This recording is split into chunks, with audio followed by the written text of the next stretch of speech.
Hey there, I'm Jack Thompson from Creepy Whispers. Today, we're diving into a story that'll blow your mind. Let's get started. For as long as I can remember, I've been fascinated by abandoned places. Something about those decaying structures, laden with forgotten stories and unsolved mysteries, attracted me in an almost visceral way. So when my friends suggested exploring an abandoned amusement park, my heart raced with a mixture of excitement and apprehension. It was a Saturday afternoon when we arrived. The sun was setting, painting the sky with sickly shades of orange and pink, as if nature itself was warning me. The silence was so thick it felt like a living entity, broken only by the sinister whisper of dry leaves dragged by the wind. As I passed through the rusty gate, which groaned as if in agony, an icy sensation of being watched came over me. I tried to convince myself it was just adrenaline, but a voice in the back of my mind screamed that something was wrong. The interior of the park was a surreal nightmare. The rides, once symbols of joy, now looked like grotesque sentinels of a forgotten realm. The carousel, in particular, caught my attention.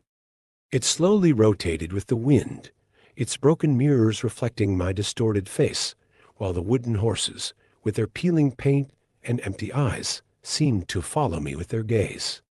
The metallic and rhythmic creaking was like a lament, a distorted lullaby that made my hair stand on end.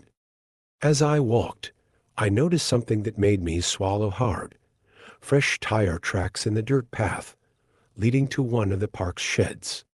The smell of burnt rubber still lingered in the air, mixing with the putrid odor of decaying vegetation.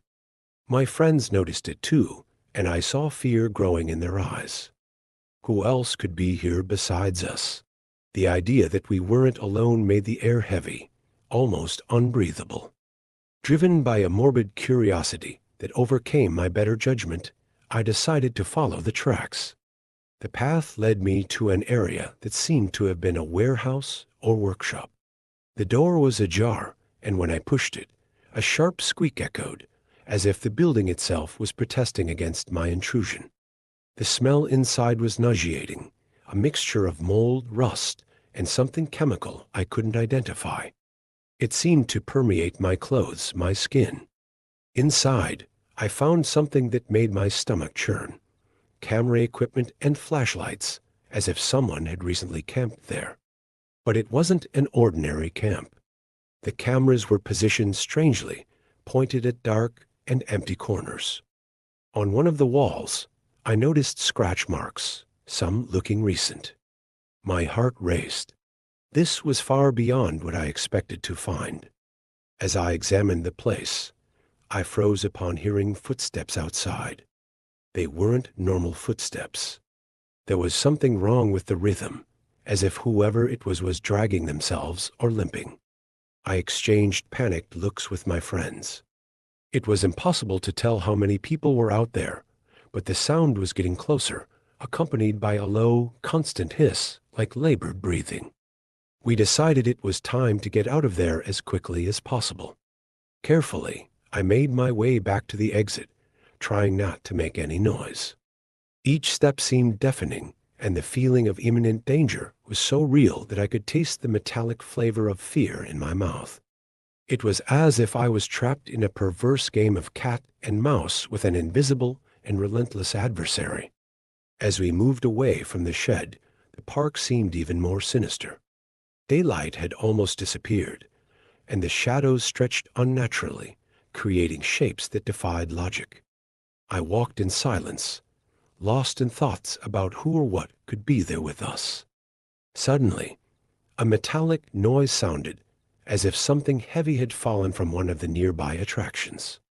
I stopped instantly, my heart pounding against my ribs. I looked around, trying to identify the source of the sound, but darkness was already beginning to swallow the park. In the midst of the confusion, I had the idea to use my cell phone flashlight to illuminate the way.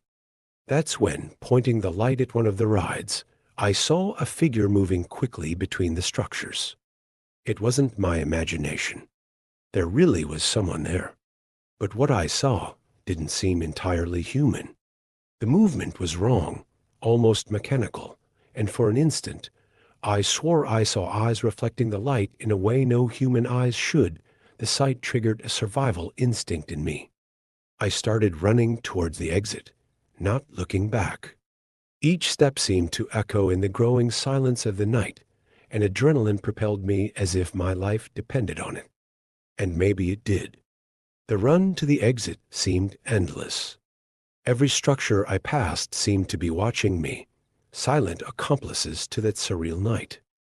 At one point, my steps were interrupted by a distant, cold, and piercing laugh. I froze again, trying to understand what was happening. The sound came from a point ahead, near the Ferris wheel. It was as if someone was mocking me, keeping me away from the exit. The feeling of being trapped in a nightmare intensified, and for a moment, I felt that panic might overwhelm me. That's when we decided to change strategy. Instead of heading straight for the main exit, we opted to cut through a picnic area overgrown with vegetation. The tall grass and rotting wooden tables made the path more difficult, but offered us some cover. Fear and tension were palpable, but my determination to get out of there was even greater. We were just a few steps from the gate when I heard footsteps behind us again. There was no more time to hesitate. I crossed the gate and only stopped running when I reached the car. I reached the vehicle breathless, desperately trying to understand what had just happened. I locked the doors and sat in silence, just listening to my heavy breathing and the muffled sound of the wind outside. For a moment, no one said anything. I was processing the unreality of the situation. The question that hung in my mind was, who was in the park with us, and why were they there? The possibility that we had crossed paths with people who didn't want to be discovered was terrifying. We decided not to waste any more time, and I left as quickly as possible. As the car moved away from the park, I looked in the rearview mirror, still expecting to see something or someone following us. But the road was empty, as if the park and everything that happened there were part of a strange and disturbing dream. During the drive back home, I tried to rationalize what I had experienced, but no explanation seemed satisfactory. To this day, when we get together, this is the topic that always comes up, leaving me with the same sense of mystery and unease. Even after a few days, the feeling of apprehension didn't leave me. I found myself imagining who or what was in that park. Why did I feel so threatened?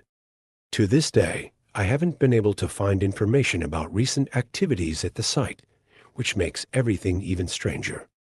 Some friends suggested it could be homeless people or vandals, but nothing completely explains the feeling that I was being closely watched, almost as if I were an intruder in forbidden territory.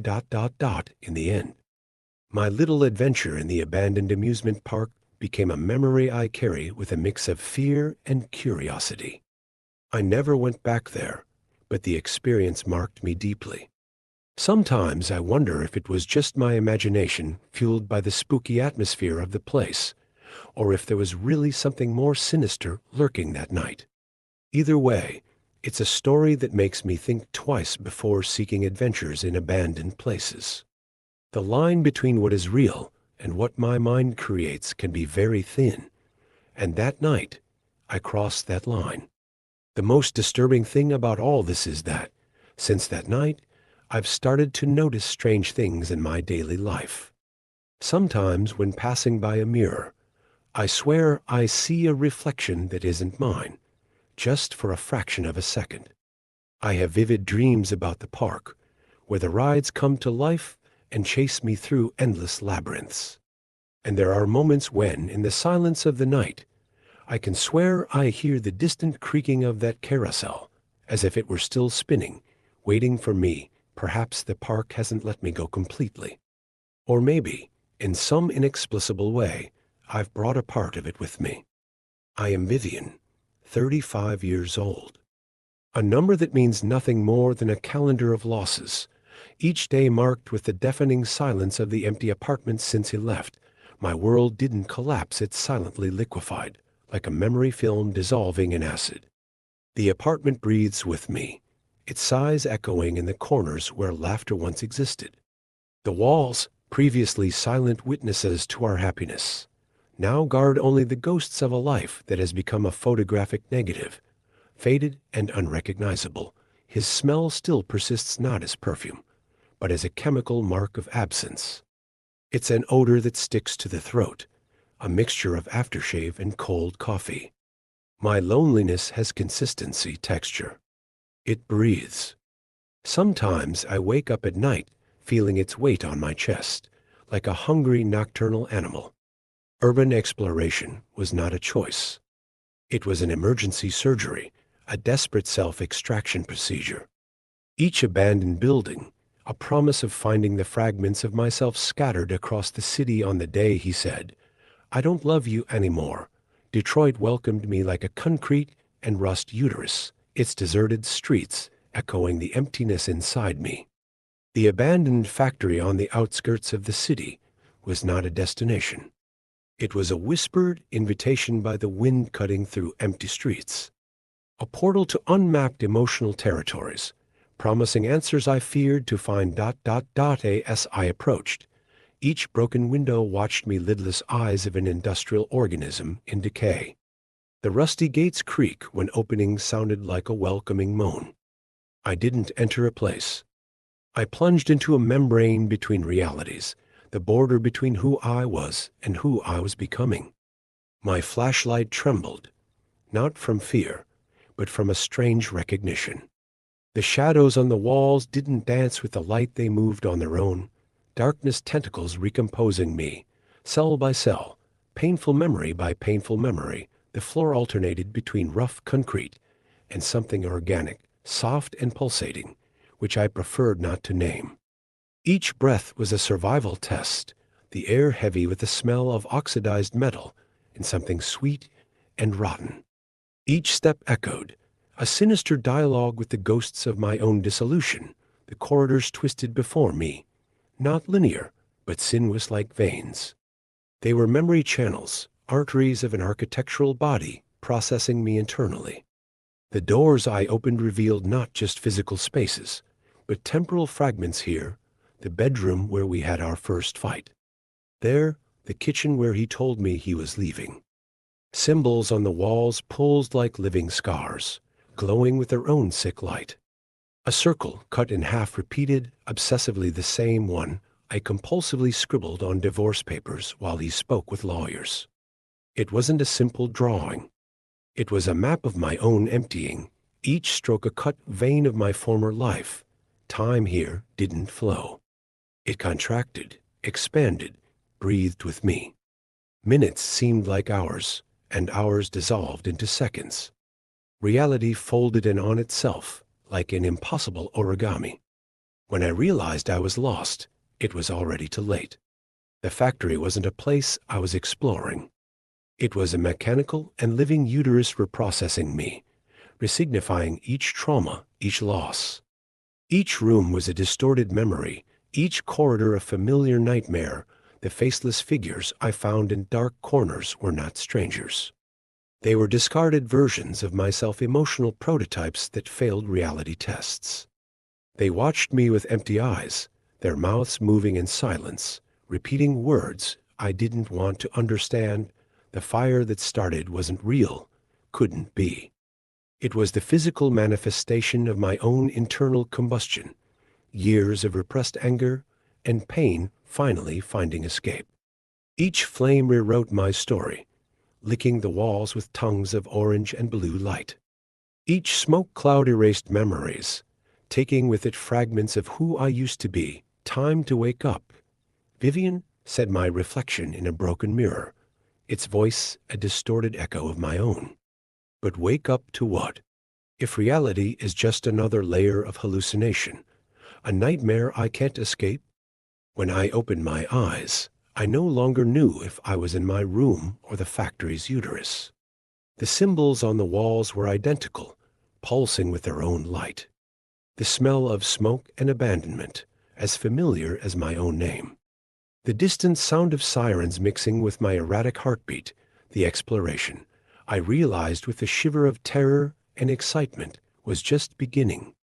And I was no longer entirely myself. Something new was being born from the ashes of my old self, something that had no name, something that didn't entirely belong to this world. I stood up, my legs trembling, and took a step towards the door. I didn't know what awaited me on the other side, but I knew there was no going back. The Vivian who entered that factory was dead. What emerged? Well, that was yet to be discovered. I never imagined that a normal workday could turn upside down like this. I'm a freelance journalist, focused on environmental issues, and I was investigating rumors about an abandoned medical research facility in the middle of nowhere in the Pacific Northwest. I've done several stories like this before, so I thought it would be just another one of those. I grabbed my camera, my notebook, and left early, driving for about 3 hours to reach this isolated place. The road was full of curves, with enormous trees on both sides. I confess I started to get a bit nervous when I realized there was no cell phone signal anymore. When I finally arrived at the location, my stomach did a somersault. The building was large, all gray, with dirty and broken windows. There was a faded sign at the entrance, barely readable. I parked the car a bit far away and spent a few minutes just looking, trying to muster the courage to enter. The silence was frightening. I could only hear the sound of wind in the trees. I took a deep breath and decided it was time to do my job. I grabbed my backpack and started walking towards the entrance. That's when I noticed something strange. The grass around the building seemed to have been cut recently. This didn't make sense in a place supposedly abandoned for years. With a chilling creak, the metal door opened when I pushed it. The smell of mold and chemicals hit me immediately, making my eyes water. I turned on my cell phone flashlight and took my first steps into the lobby. The dim light revealed a reception desk covered in dust and papers scattered on the floor. Something wasn't right. Despite the abandoned appearance, there were no cobwebs or signs of animals that normally invade such places. I walked through the corridors, recording everything with my camera. The laboratories I found seemed to have been emptied in a hurry, open drawers, broken glass, but no valuable equipment in sight. It was when I entered a back room that my heart raced. On a table, partially covered by papers, was a notebook. The yellowed pages contained a series of codes and formulas I didn't understand, but one phrase jumped out at me. Test 37 subject shows accelerated cellular mutation. Side effects unknown. My hands were shaking as I flipped through the notebook.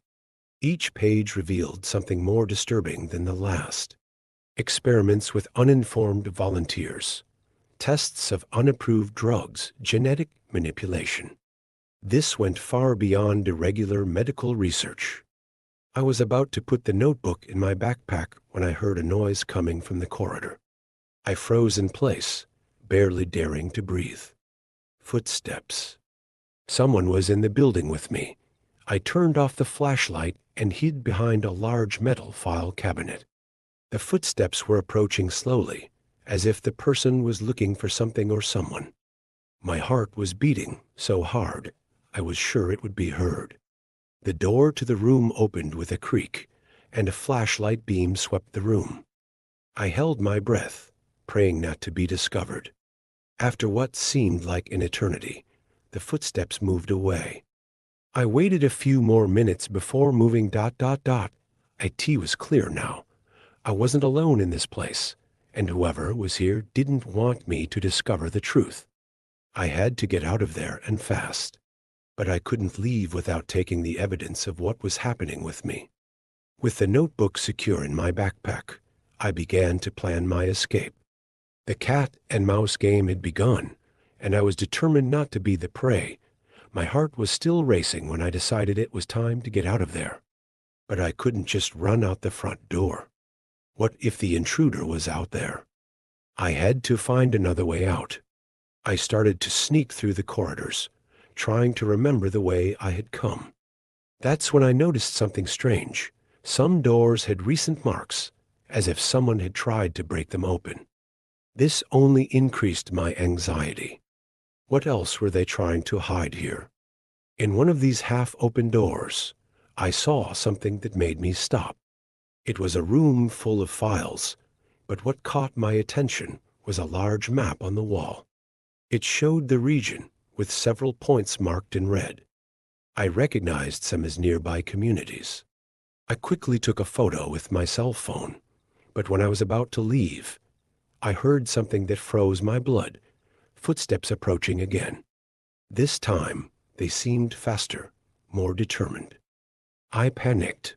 I looked around desperately and saw a small window high on the wall. Without thinking twice, I stacked some boxes and started to climb. The window was small and stuck, probably hadn't been opened in years. I pushed with all my strength, feeling sweat drip down my face. The footsteps were getting closer and closer. In a moment of pure desperation, I kicked the window, and it finally gave way. The sound of breaking glass echoed through the corridor. There was no more time. I threw myself through the opening, feeling the glass shards scratch my skin. I fell to the ground outside, the impact knocking the air out of my lungs. I barely had time to recover. I heard shouts coming from inside the building and the sound of doors being violently opened. Ignoring the pain, I got up and started running towards the forest.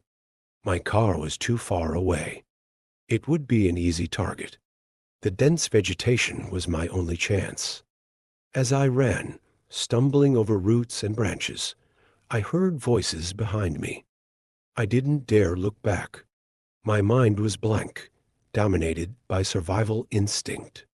I could only think of one thing: run. Run as fast and as far as possible from that cursed place. I don't know how long I ran. Minutes?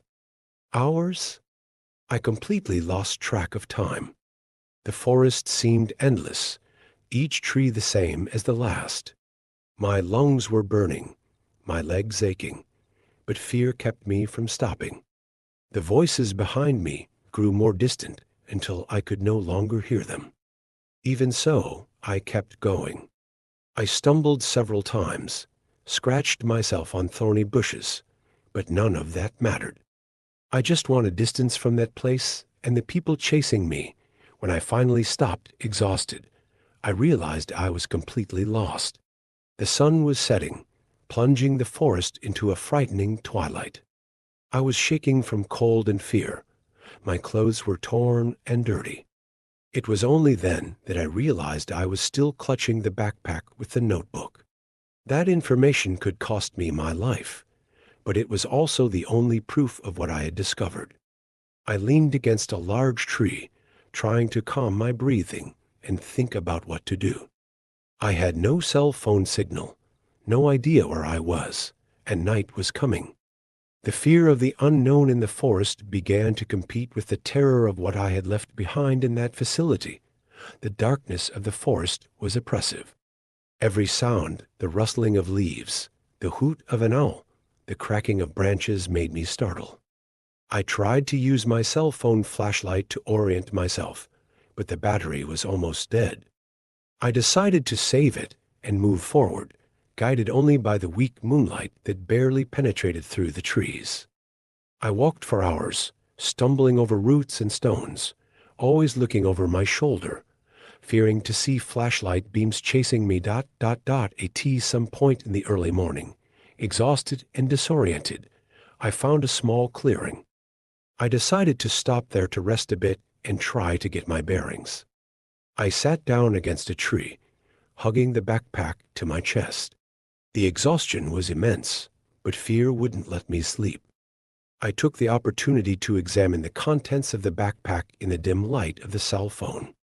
Besides the notebook, I found some loose papers I had hastily grabbed. One of them caught my attention.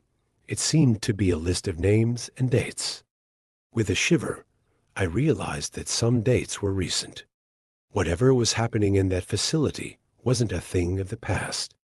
It was current, and people could be in danger at this very moment. The distant sound of a helicopter woke me from my state of exhaustion. At first, I panicked, thinking it was my pursuers. But as daylight began to break, I realized it was the rescue team. Apparently, when I didn't return, my editor alerted the authorities. I was found, dehydrated and injured, but alive. As I was being taken to the hospital, I clung to the backpack, determined not to lose the evidence I had collected. Days have passed, and I'm still trying to process everything that happened. I handed over the evidence to the authorities, but so far, I haven't had any concrete news about investigations.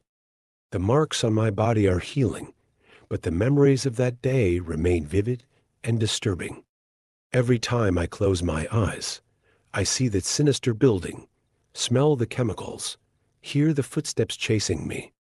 I don't know if I'll ever fully understand what I discovered in that forgotten facility, or if I'll ever get rid of this feeling of being watched. But one thing is certain, I won't give up. The truth needs to come out, no matter how frightening it may be. And I will do everything to make that happen, even if part of me is still trapped in that forest, running from a danger I can't see, but I know is there.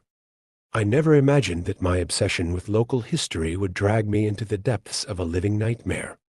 As a historian in Mystic Harbor for over 2 decades, the old Tillamook Rock Lighthouse had always been a shadow on the horizon of my curiosity. The legends whispered by the oldest residents were like sirens, calling me into dangerous waters.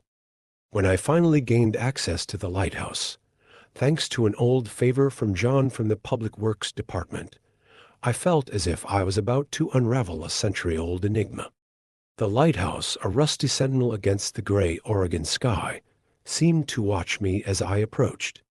The wind howled between the rocks, as if trying to warn me to keep me away. I hesitated before the door, the key trembling in my hand. Something inside me screamed to turn back, to leave the secrets buried. But curiosity, my old companion and nemesis, won once again. The interior of the lighthouse swallowed me like a hungry mouth. The smell was a nauseating mixture of mold, salt, and something more. Something rotten, ancient. My flashlight cut through the darkness in thin slices, revealing peeling walls and stairs that seemed to twist as I climbed. It was on the 3rd flight of stairs that I realized the silence here was different. Dense, almost tangible. It swallowed my footsteps, the creaking of wood. And then, cutting through that vacuum, a whisper. So low it could be imagination, but so clear it chilled my spine. "Welcome back," the voice said. Or did it say, "Don't look back"? The words blended, coming from everywhere and nowhere. I continued climbing, my heart a frantic drum in my chest. Each step seemed to take me deeper into an impossible labyrinth.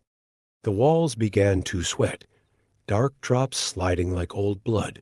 On the next landing, a half-open door called to me. When I reached out to open it, it slammed violently. The sound echoed like a gunshot, making my entire body tremble. I turned the doorknob with numb fingers, expecting resistance, but it gave way effortlessly. The room beyond was a sanctuary of horror. Dozens of photographs covered the walls, all old, all wrong. In each one, in the corners and shadows, a distorted figure lurked.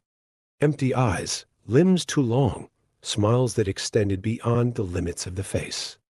And in all of them, in the background, the lighthouse.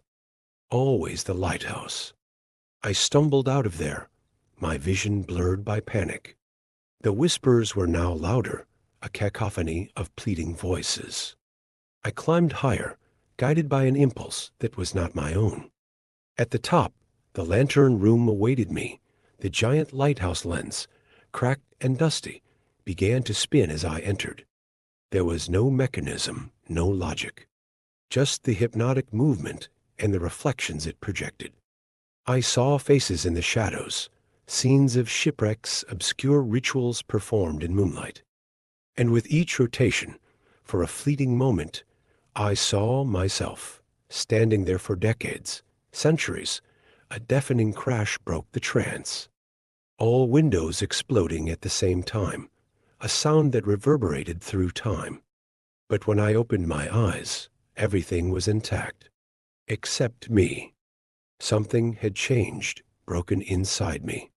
My watch had stopped, marking an impossible time. Time here was fluid, disobedient. I tried to go down to escape, but the stairs were an Escher nightmare, endless and illogical. The walls were breathing, moving. I touched one, and my hand went through it like smoke, the cold on the other side sucking the warmth from my soul. That's when I heard John calling me from outside. His voice, a thread of reality amid the chaos. I followed the sound, descending stairs that now seemed normal. When I finally opened the door and went out, the world outside seemed strangely ordinary. John looked at me worried, saying I had been inside for hours. To me, it had been minutes. Or were they years? I tried to explain, but the words failed. How to describe the indescribable? John assumed I had fallen ill, perhaps intoxicated by old gases. I agreed, grateful for the rational explanation. But as we moved away, I saw a shadow move behind the top window. And smiled. In the days that followed, I delved deeper into the lighthouse's history. Each discovery was a new piece of a macabre puzzle. Reports of mysterious lights, voices in the darkness, inexplicable disappearances. The lighthouse was not just a structure, it was a portal, a magnet for the supernatural, and the more I discovered, the more the lighthouse seemed to call me back. Objects at home moved by themselves. I would wake up with the feeling of cold fingers on my neck. The dreams were the worst. Visions of ships being lured onto the rocks, sailors' screams mixing with demonic laughter. The lighthouse, always the lighthouse, its light and evil eye sweeping the ocean. I tried to share my discoveries, but was rebuffed, ridiculed. There was a conspiracy of silence, a force working to keep the secrets buried. Anonymous calls, sideways glances in the street. And always the feeling of being watched. One night, returning home, I saw the figure from the photographs. Tall, distorted, motionless under a streetlight. When I blinked, it had vanished. But the fear remained, a constant presence. Now I write this as a testimony, a plea for help, a warning. The Tillamook Rock Lighthouse guards secrets that defy sanity. Each step I take towards the truth seems to drag me deeper into the abyss. But I cannot stop. The truth, no matter how terrible, must come to light. I receive encrypted messages, clues left by unknown allies. I feel that I am on the verge of a cosmic revelation, something that will change everything we know about reality. If something happens to me, let this account serve as a beacon for other truth seekers. The lighthouse calls me again. Its light pulses on the horizon, a malevolent heart beating in the chest of the night. I know I must return, face whatever is there. Perhaps it will be the last thing I do. But if not me, who'll free the souls trapped in that cursed tower? Who will bring justice to the lost? As I write these last words, I see a shadow forming in the corner of the room. Long, distorted, familiar. It approaches, and with it comes the smell of salt and ancient secrets. The lighthouse has found me. It's time to face my destiny. If you are reading this, please do not let the truth be forgotten. The lighthouse waits, and it is hungry.